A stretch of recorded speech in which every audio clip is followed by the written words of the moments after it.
Just because someone doesn't have friends doesn't mean they're avoidant. But if they never reach out, not even to old friends or family once they move away, that's a sign of avoidant attachment. There's a type of person who's emotionally sensitive and highly observant, but when they relocate, they pretty much stop contacting people. If there's no reason to stay in touch, they won't even send a message. That's avoidant behavior. They can get along with anyone, anywhere, but very few people ever get close to their real selves. They're independent, struggle with emotional closeness, and find it hard to build deep connections. Why?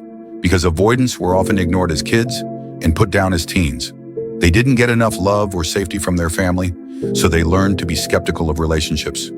Deep down, they're disappointed in their parents, and they've built an identity around not needing anyone. People often think they're cold, but they're not. They're just slow to warm up. Anyone who gets close to them usually has known them for years. Once you're in for life. They're loyal and generous, but if you drift apart, they'll vanish. That goes for friends and family alike. So why the emotional distance? I think it comes down to two things.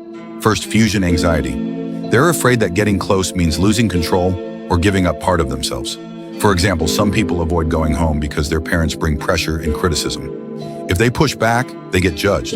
People with inner emptiness are super sensitive to boundary violations. They grew up feeling criticized and rejected, so now they associate closeness with pain. That's why they're okay with long distance or casual connections, but panic if someone gets emotionally too close. Second, separation anxiety. Avoidants don't show it the way anxious people do. They won't beg or plead. Instead, they shut down. When they feel unloved, they won't fight. They'll start pulling away. They'll lower their expectations and quietly end things. Even when they need love from their parents, they won't ask.